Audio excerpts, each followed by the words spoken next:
Thank you, Devo, and thank you. Thank you very much. It's a great pleasure to be here. It's a great pleasure to talk to you tonight. This is not my standard science talk, so I'm really very much attempting to give you a much broader idea of what we are dealing with. I would just like to start also by acknowledging the traditional owners on which land we meet today, the Wurundjeri people of the Kulin Nation, and pay my respects to their elders past, present, and emerging. And I think that's particularly relevant these days. So first of all, as Devo mentioned, I'm German. You probably already figured that out. And I would like, I basically did my PhD, however, in Scotland, in Dundee, where I started to work on protein biochemistry and structural biology. I did a postdoc at the Institute of Cancer Research in London, where I started to work on the Ubiquitin system. I'm going to tell you all about that in a minute. And then for 10 years, I was at Cambridge, working at the MRC LMB, where we established a program to really address the specificity in the ubiquitin system and understand that system much, much more. In 2018, as Devo said, I moved to the Ubiquitin Signaling Division, which now has 50 people in 5 labs. We started so far 3 spin-out companies, and that's very exciting.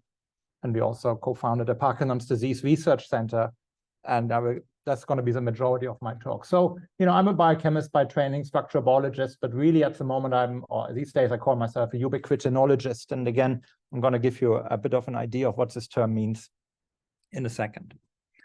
So I would like to start in a very unusual way, I think, because I never really do that because I don't do politics. But I spent 16 years in the UK, and in 2016, the UK voted to leave the EU. My family was there. I had 3 kids, and we still have 3 kids. You know, they were born there. We are all British citizens, and we felt very welcome in the UK as Europeans.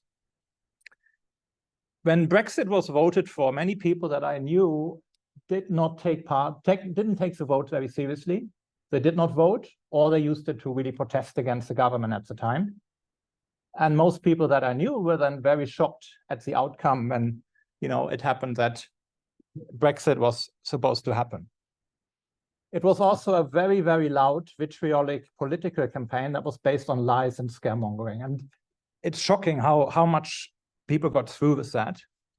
It dominated all of UK politics, and it still does, I feel.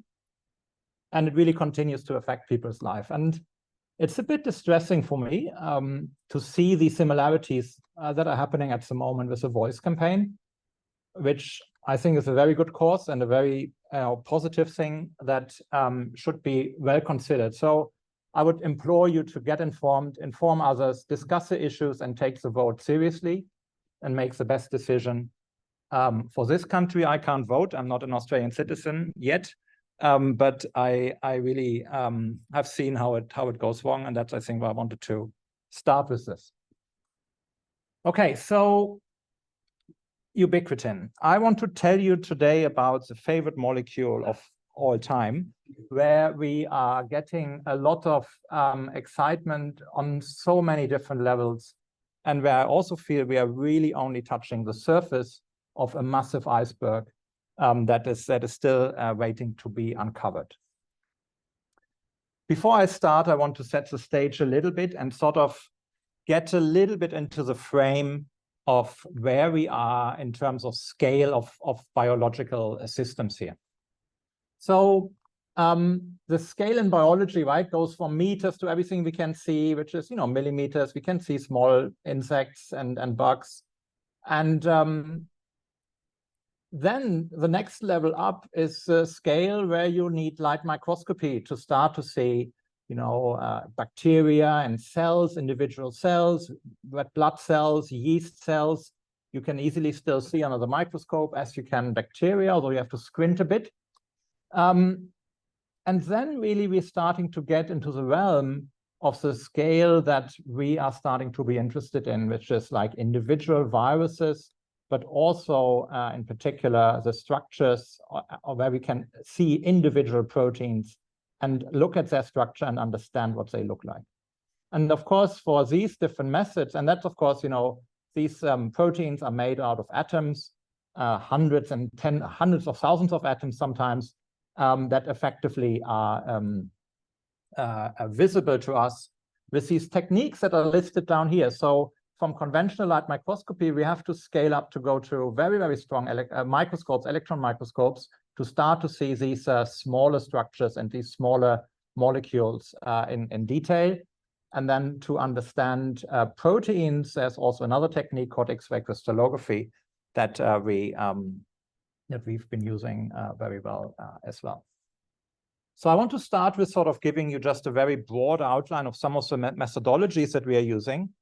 And the key method that I trained in is crystallography. So basically, what we are working very hard on and spend 90% of our time on is this idea. And now it's not it's a royalty because I don't do this work anymore, but this is what my lab is doing. They're really trying to purify proteins to homogeneity, where you really don't have anything else in these samples but except one protein on its own.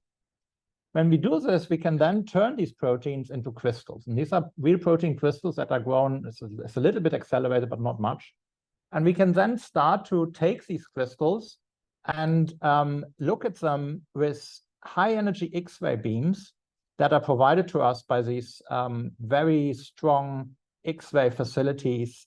For example, the Australian synchrotron at Monash, just down the road, but also one of my favorite synchrotrons is ESRF, which is in Grenoble, is beautifully set between the Alp Mountains and the European facility, where you go and have fantastic croissants while you're shooting your data. And that then leads to a description of the protein structure, which is going to look something like that. This is not always going to look like that, of course, but this is a protein structure that you will get, and that's one way of representing that. And you're going to see quite a few of these structures today. There's other methodologies that we are using. For example, here we are using NMR spectroscopy, which is extremely good for looking at how proteins move and the dynamics in proteins. And then on the other side of the spectrum, nowadays we're using a lot of electron microscopy, which is a technique that has really come to the fore in the last decade or so, which is extremely good to look at large assemblies of proteins. So NMR is pretty good to look at small proteins, whereas electron microscopy is really cannot work with small proteins, but you really have to look at very large protein assemblies with this. And really in the lab, we're using any techniques that's at our disposal to understand the structures of the proteins we are interested in. So why do we spend so much time on understanding proteins? So we all know about the central dogma. DNA gets replicated to be the building plan for life, and that is transcribed into RNA molecules, which have the code that is read by ribosomes in translation to make proteins in all of our cells. So the proteins are the machines in all of our cells that provide us with all of the functions, including translation, transcription, replication. These are all made by proteins. So they are really the heavy machinery that we need. In disease, it's also all the proteins that cause all of your disease. Okay, so whether this is infection, inflammation, cancer, or neurodegeneration, at the end of the day, it's a protein gone bad somewhere that effectively gives you, in the vast majority of cases, gives you a disease and will regulate your disease and make it come to the fore. So in case where, here's a little reminder for myself that I might use two words interchangeably, and that is enzyme and protein. So just to give you an idea, proteins versus enzymes, all enzymes are proteins, but not all proteins are enzymes, right? Because enzymes are actually proteins that actually are a machine that has an activity. So they really perform a function in a cell that that you can measure, and that's what an enzyme is. And I might just use these terms interchangeably. So what I think is very important, and is sort of where the central dogma falls a bit short, is to really provide another layer, a very important layer of regulation for our bodies, which is post-translational modification. So post-translation means past translation. After the step of translation, our proteins are continuously modified and continue to be modified throughout their life. So this then leads to a situation where you have different sizes and shapes in proteins, from thousands to tens, hundreds of thousands of atoms. Ribosomes are 300,000 atoms. And each of our cells has 10,000 of different proteins. But on top of that, we have hundreds of thousands of modifications at any given time on most proteins in our cells. So there's a word for this, which is called proteoforms, and that really describes the entirety of all proteins in the cell at any given time. And that's a very, very important concept, because now if you look at some of these, modifications, for example, this one here, this little P stands for phosphate group. That's a very important modification. It's called a phosphorylation event, a phosphate modification, which is an attachment of 6 atoms to a serine or threonine. And these, actually, it's not 6 atoms, it's 4 atoms, but doesn't matter. Oh, actually, whatever. What's happening is that this tiny modification of this very large protein might lead to completely crazy consequences. For example, a complete change in shape of this protein that might look completely different afterwards. And then that is just one out of many different kinds of chemical modifications, where we have phosphorylation, acetylation, methylation, lipidation, pyrrolation, and the list goes on and on. There's still new ones that are being discovered on a very frequent basis. So this is a very, very exciting field where people are just still understanding what kind of modifications protein receive. But it's very clear that all of these different modifications can alter protein function in a very meaningful way. So what do they do?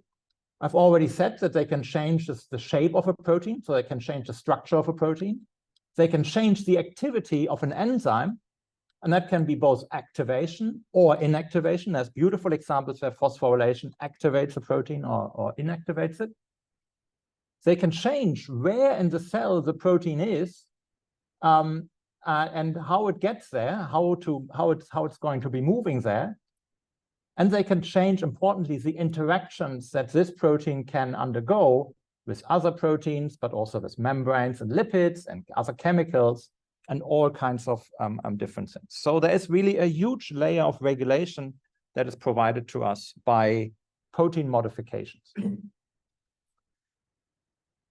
But at the end of the day, adding 6 atoms to a protein is effectively a switch, right? And this is a binary situation. You either have the phosphate group is either on the protein or it's not. And these switches can still be in arrays. There could be multiple phosphorylation sites on the protein at the same time. But at the end of the day, it's an on-off switch, okay? So let me introduce ubiquitin to you, because ubiquitin is now a really exciting way to regulate a different protein. Ubiquitin is a protein itself, and it can attach to other proteins. It is attached to other proteins, this is able to regulate everything, all the aspects of life that we know of in the human cell, but also it has a huge amount of variability because it is a protein itself. This is what ubiquitin looks like in my mind. This is not a switch anymore, it's a switchboard. You can do so many different things with this, and I will show you a few things that are happening with ubiquitin.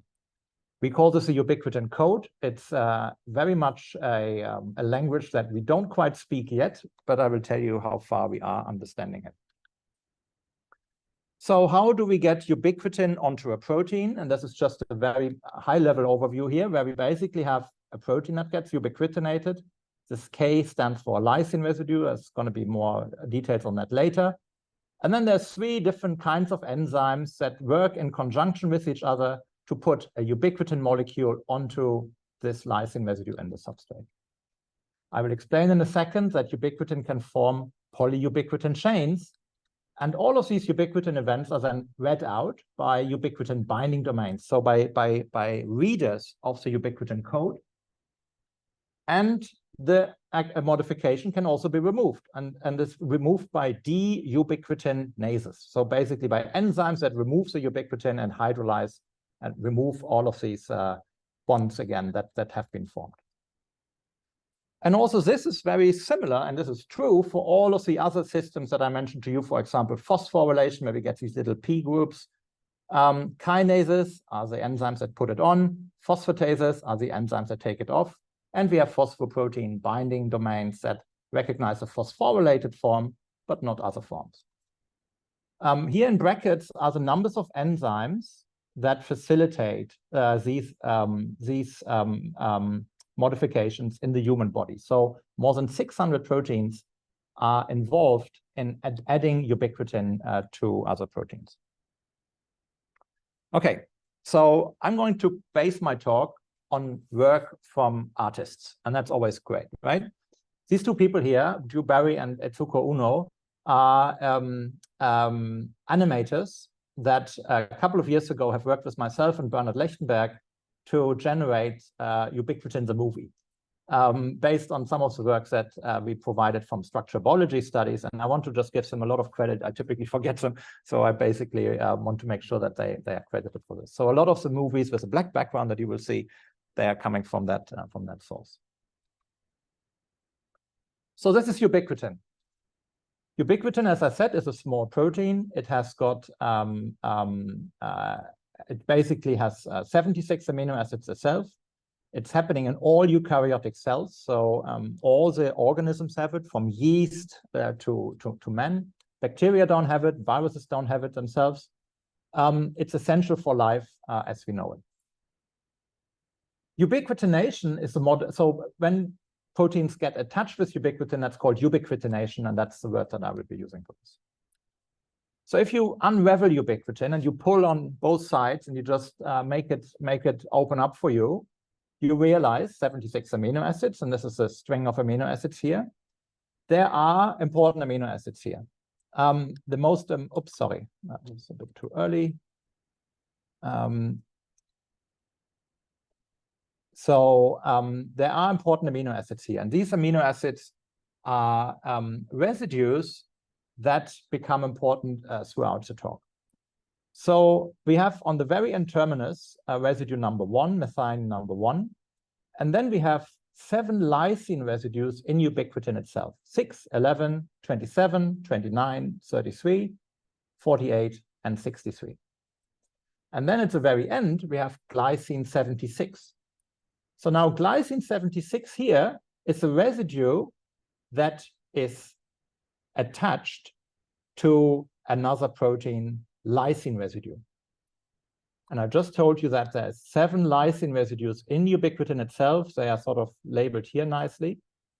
So what's happening now is that we can attach this ubiquitin molecule to a lysine residue on the substrate, and that is called monoubiquitination, where we have attached 1 ubiquitin to 1 substrate in this way. So ubiquitin has got lysine residues. They can be ubiquitinated. And that allows us to form ubiquitin chains. This is the second ubiquitin. C-terminal lysine goes onto any of these positions that can be ubiquitinated. So here's what this would look like, for example, for K11, lysine 11. You know, this ubiquitin goes on there, and suddenly it forms a lysine 11 linked ubiquitin chain.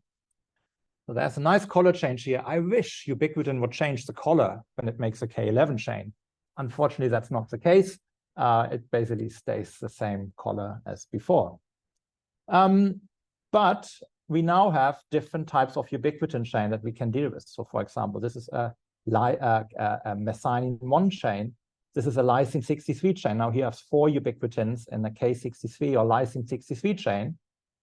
And also, I think here it gets then really interesting because every ubiquitin can be modified on multiple sites, right? So you can actually put ubiquitins now in the middle here on these ubiquitins where you now have generated a branch with the K63 and the K11 chain. And this is just some of the variety that you can think of that might indeed happen or that we can make by just putting these ubiquitins together in these funny ways. And you can immediately see how much power the ubiquitin system gives you here with all these proteins that are now able to recognize this one, but they can't recognize these ubiquitins or this branched ubiquitin chain here. So you can immediately see how to generate specificity in the system by having proteins that recognize one of these chains, but not other chains. Okay. So when I started my lab, the world was still super nice, right? It was super easy. In 2008, we knew about two different ubiquitin chains, and we knew that a lot of proteins were ubiquitinated with just a single ubiquitin molecule. And I started my lab to really say, okay, let's look at this with a ubiquitin-centric view. Let's try to understand the system, and let's see biochemically if we are able to make different kinds of ubiquitin chains and understand the ubiquitin code going backwards effectively, not going into it by trying to read it, but basically going backwards and say, okay, let's make all of these different ubiquitin chains and understand what makes them, so the writing of the code, what reads them, the reading of the code, the ubiquitin binding domains that would read these different ubiquitin linkages, and the deubiquitinases that remove these ubiquitin chains in a linkage-specific way. So we wanted to understand, can we see proteins that make these things in with any kind of specificity? And indeed, we made life much more complicated, okay? So this is now looking at it 10 years later. Now we appreciate that we have indeed very specific enzymes that make K6 chains, K11 chains, 33 chains we've made, methionine 1 anyway, 29 chains we've made. So we've basically added a lot of these ubiquitin chains to the market. We then realized, oh, actually, if you have all these different chains, if you go past 2, you start to have mixed chains and these branched ubiquitin chains. And these branched ubiquitin chains really seem to be very abundant, as we've recently also reported. And then, you know, there's some very interesting mixed codes where you start to see different types of modifications. But also remember, ubiquitin is still a protein. And these proteins can still be phosphorylated, acetylated. They can still be modified by small chemical groups too. So this is where it gets really interesting for some of the works that I'm going to show you in a bit more. So there's 1,500 proteins in our cells, and all of our cells that effectively corresponds to about 5% of all proteins of all proteome that assemble, recognize, and remove ubiquitin signals. Again, there's very frequently we understand new proteins, especially for receptors that bind proteins that bind ubiquitin signals. And then the question becomes the following. So what does this all do, right? What does ubiquitin, what's the role of ubiquitin if you have all of these different signals? And I could give you now like the big answer saying it does everything. But I want to focus on a couple of things where obviously ubiquitin is a key molecule. And that is, most commonly, ubiquitin signals lead to destruction. So a lot of these signals we know now make the protein that it's attached to be destroyed, to degrade it. So how can we degrade proteins, and why would we degrade proteins? So proteins are machines, as I said. And because they have so many machinery tasks, let's think about these machines. Why do we, if it is a machine, what do they need to do? First of all, they will become damaged over time. And that's typical wear and tear. You don't have to think much to think about your own machines that really will wear down and break. You know, if the machine is not very well built, it might suffer from mistakes in assembly. And that's a big problem too. And that might also go back to changes in that could be coming at every point where it's in the DNA or in the RNA. It might no longer be required. So maybe your machine is now done with its job and it's effectively needs to be removed in order to make space for other machines or for just being surplus. But also, very importantly, it might need to be removed upon a cue or a signal. And that's a very important concept in cell signaling, where, for example, in order for a cell to divide, a lot of proteins have to be removed in order for that process to happen in a timely and in an organized fashion. So what I'm describing to you here is effectively works of tens of thousands of researchers that work on any of these individual questions in academia, biotech, and the pharma industry.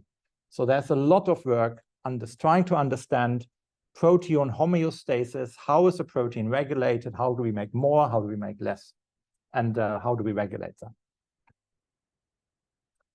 So there's two different ways to degrade proteins, or two principal big ways to degrade proteins.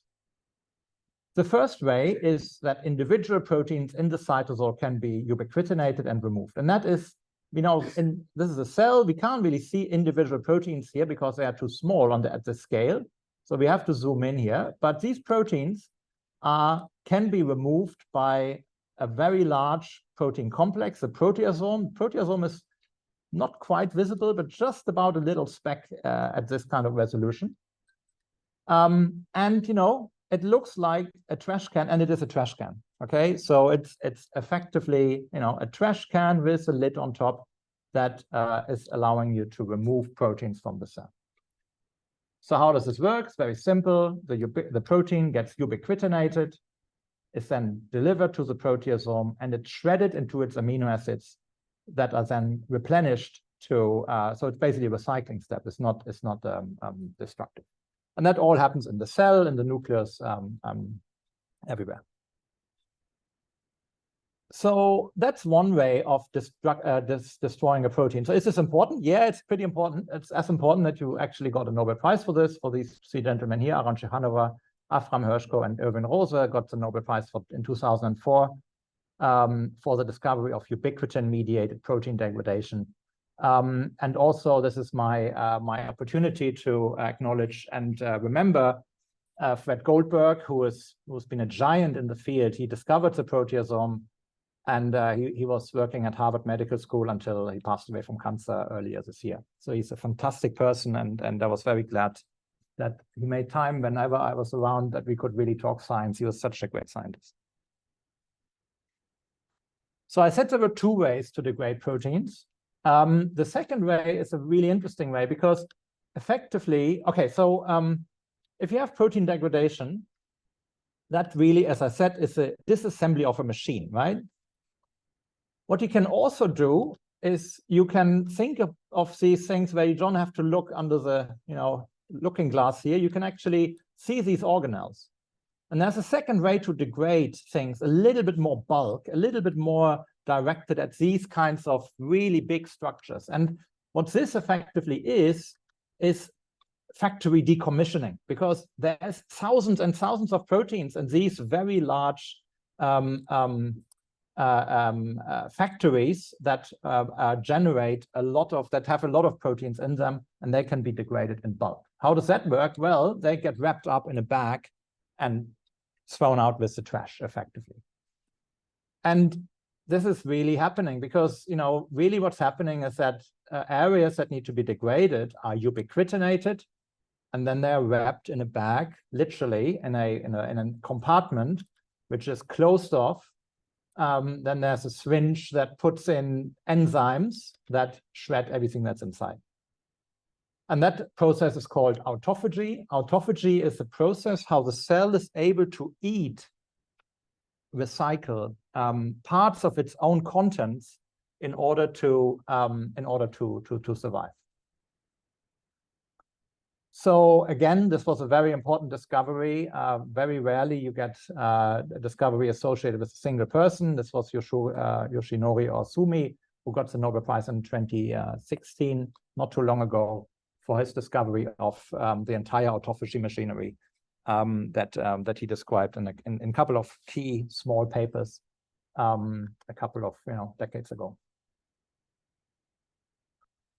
Okay, so what I want to focus on now is this process here of organelle degradation, because that's a process that we've studied in the lab and in quite some detail. And in particular for these particular organelles, which are mitochondria. So mitochondria is a power plant of the cell and the power plant of life. What's happening is that mitochondria produce ATP. ATP is the power currency that effectively runs our bodies, including, for example, our muscles would not do anything without ATP. And every day, mitochondria in our body produce our body weight in ATP. So these machines, these factories, have so much power to produce so many molecules that we are continuously using. So this is a very, very high stressful, highly productive and efficient process to make so much of these molecules for work. But of course, this process then is highly demanding, and high levels of quality control are required in order to keep this going. So we constantly, in all of our bodies, continuously, we are dealing with damaged mitochondria. Right now, you have so many damaged mitochondria that are just at the end of their life, and they need to be continuously removed and replaced. And this mechanism is called mitophagy, which is autophagy of mitochondria, the eating of mitochondria. Mitophagy is very important in a disease that we are studying, and that's Parkinson's disease. When mitochondria are chemically damaged, or when mitophagy breaks, for example, due to mutation in some of the proteins, humans develop Parkinson's disease. And Parkinson's disease is a neuronal disease, it's a neurodegenerative disease where a subset of neurons in your brain get selectively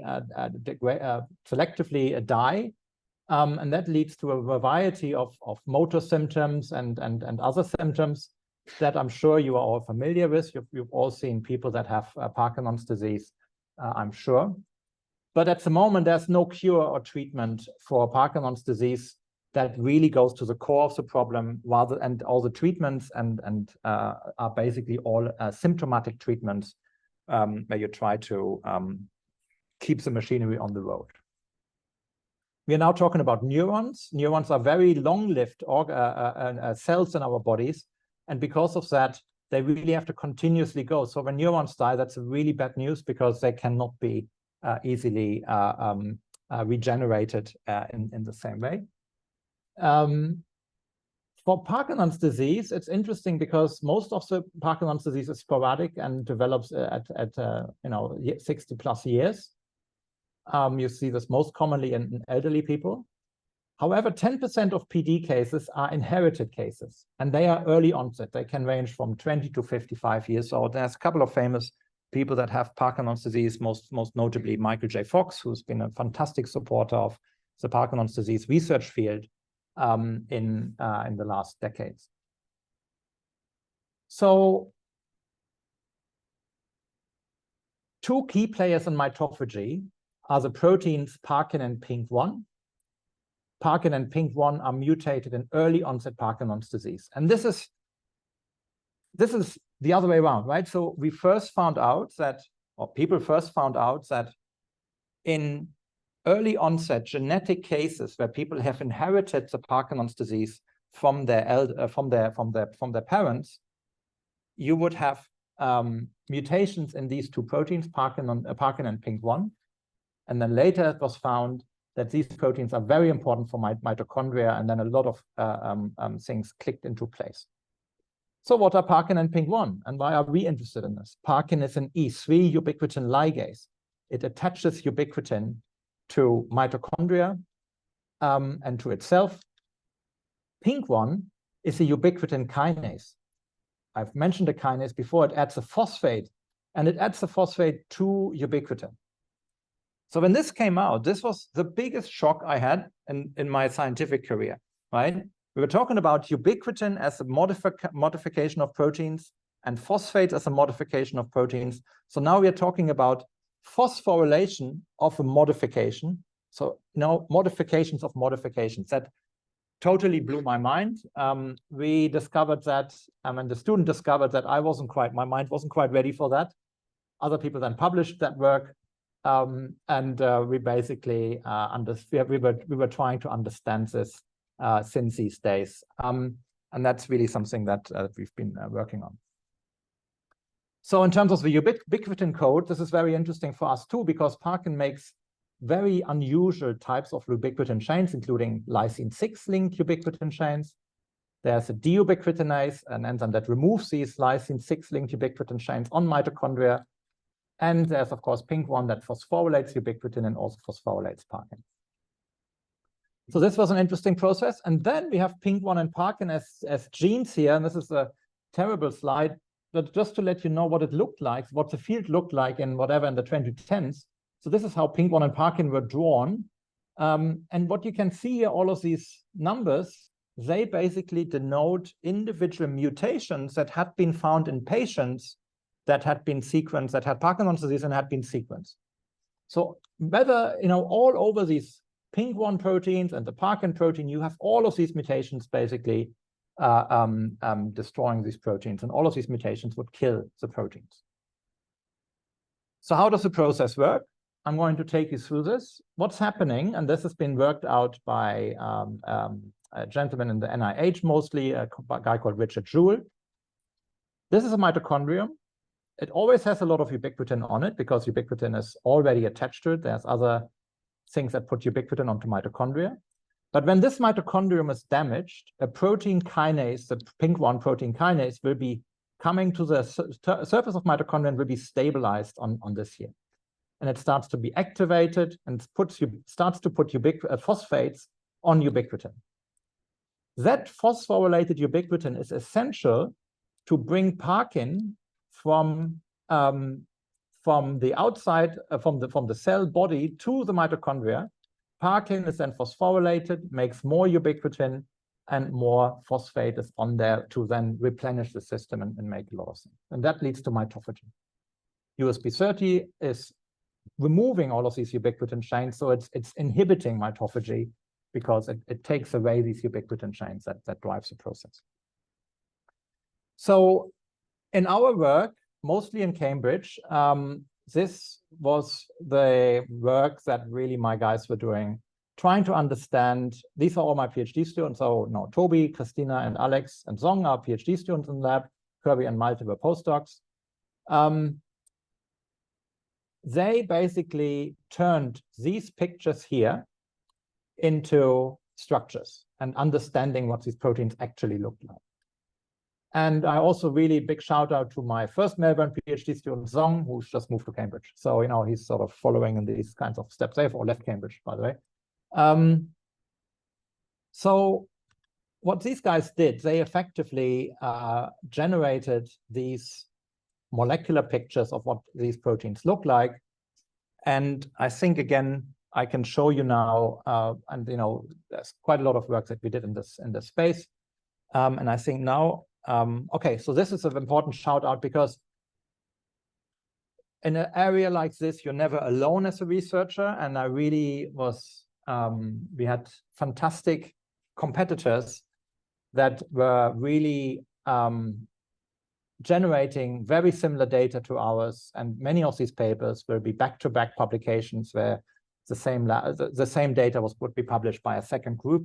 And that's a really good thing because it actually means it's true, right? That if somebody in Toronto comes to the same conclusion, or in Montreal, or at NIH, or in Harvard, that's usually a really a powerful thing.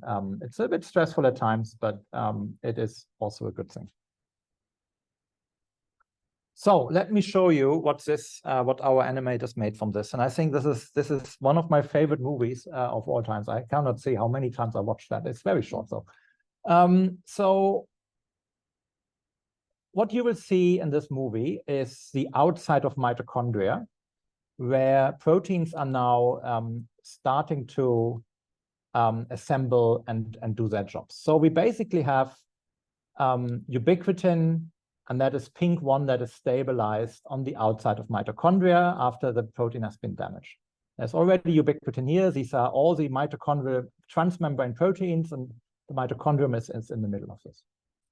So the first thing that will happen, and again, this is what the kinds of structures that we solved, is how pink1 kinase is going to attach that phosphate group to the ubiquitin molecule to then create phosphorylated ubiquitin.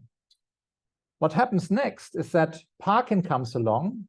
Parkin is inactive. It is not an active E3 ligase. It cannot do its job in this particular conformation. In order to do its job, it becomes activated, and the activity is provided by an opening mechanism where this ubiquitin-like domain and this Wing2 domain that was labeled just there is now starting to open up. So the molecule starts to open up. This little domain is released. It gets phosphorylated by pink1. After it's phosphorylated, it finds a new position on the same molecule, and that kicks out this very important catalytic domain that now is for the first time in an active conformation and can actually do its job. So now the other enzymes from the ubiquitin cascade can actually bind to Parkin, and this is an E2 enzyme that brings in the ubiquitin that needs to be put down onto these proteins. So that E2 enzyme attaches or transfers the ubiquitin onto the Wing2 domain of this molecule of Parkin here. And now that is used as a stamp to effectively put the ubiquitin down onto the mitochondrial surface and attach to a lysine here in this protein, in this VDAC channel or whatever it is. So this is really cool, right? Because it gives you a sense of scale. It gives you a sense of reach for these molecules. So how far around themselves can they actually do these things? And also, and also it basically allows you to sort of visualize in terms of scale, right? How big would a Parkin molecule be on the membrane? So there's another E2 coming in now. That E2 is now transferring another ubiquitin. And Parkin is going to assemble now, I think, a K63 chain.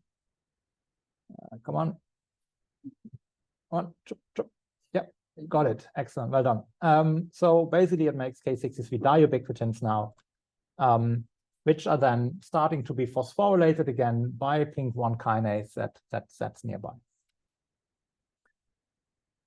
So if you zoom out and you sort of visualize, I mean, I think this is really, I like this representation a lot. I think this is very much how I think about what it might look like on the outside of mitochondria while mitochondria undergo Parkin-mediated ubiquitination.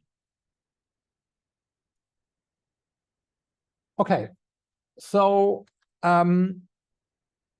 I've shown you how we understand now how mitochondria are broken down in cells through ubiquitination via pink1 and Parkin, these two proteins that are mutated in Parkinson's disease.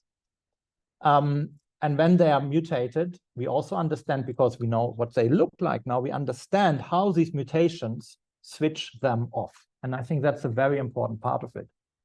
But what's also important is that our understanding of the structures of pink1 and Parkin and all of these other proteins that I don't have time to mention, that may lead us to really understand and develop new ways to treat Parkinson's disease. And that's something that really we're very excited to do here at WEHI, where we are now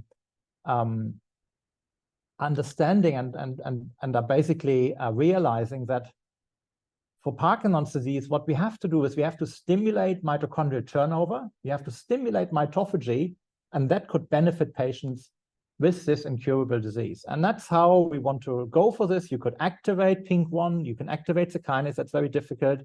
You can activate Parkin via things. There's just been a deal announced that another biotech company is starting to do that in the Bay Area. But you can also, I told you, I didn't mention it much, but USP30 is this deubiquitinase that effectively works against Parkin. So if you switch that off, you could actually push the process further too. And USB30 inhibitors have been developed now and are nearing clinical trials, and that's going to be very exciting to watch. So at WEHI, we are doing this in the Parkinson's Disease Research Center.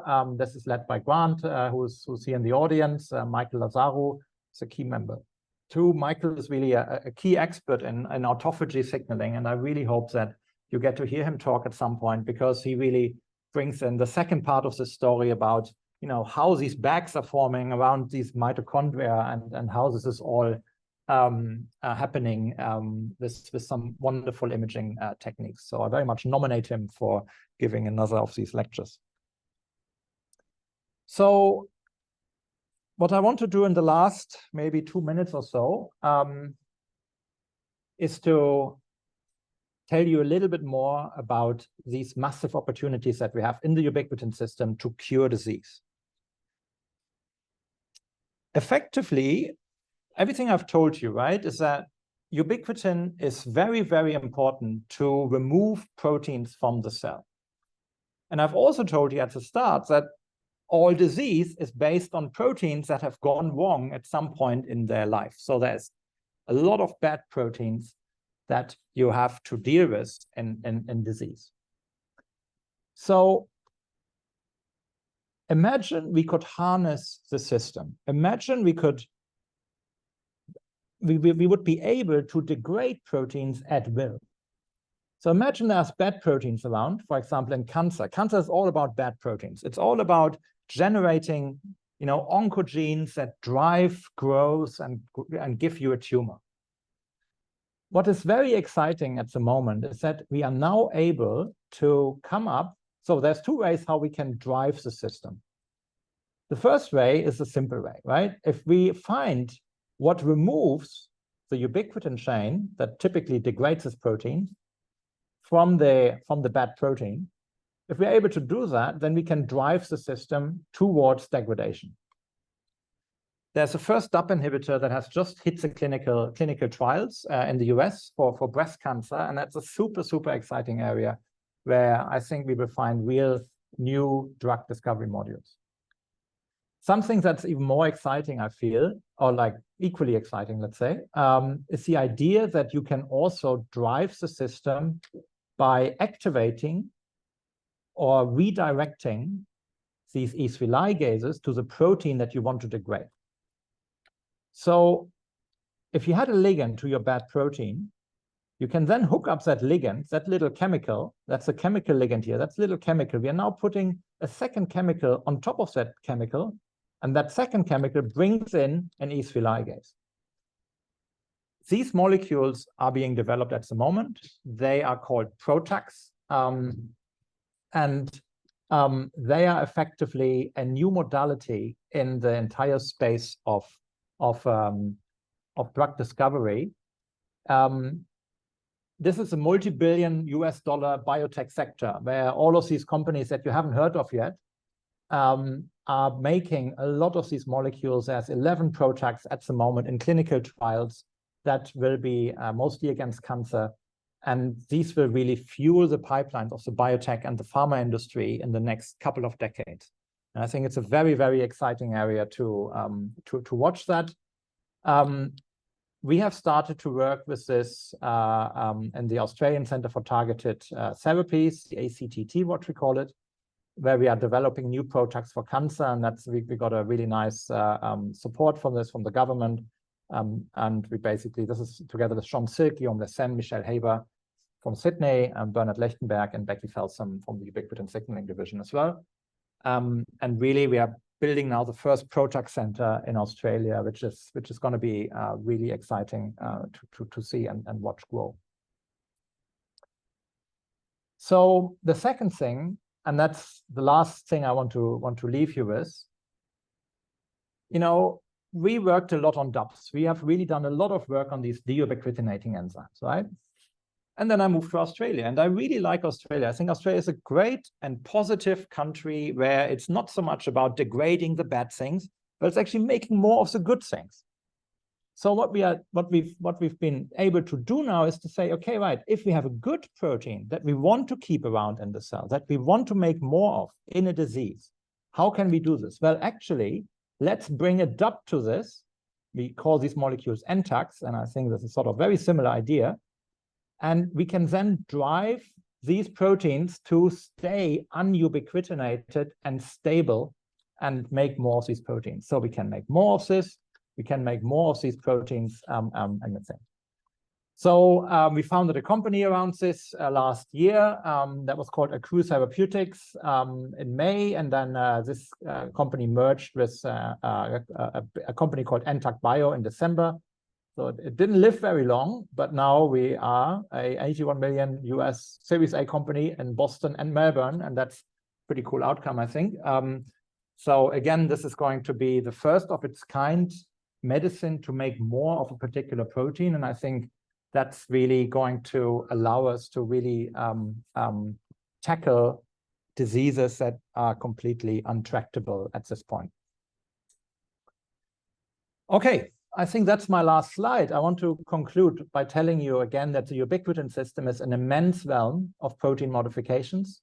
It's a powerful regulator of human health, and it's a really fun area to work in academically and also translationally, where we have a lot of work to do and really will be busy for the next couple of decades. With this, I would like to finish. This is my acknowledgement slide, and this is a backward-looking slide looking at my lab in Cambridge. I was really fortunate to work with fantastic, fantastic scientists in Cambridge.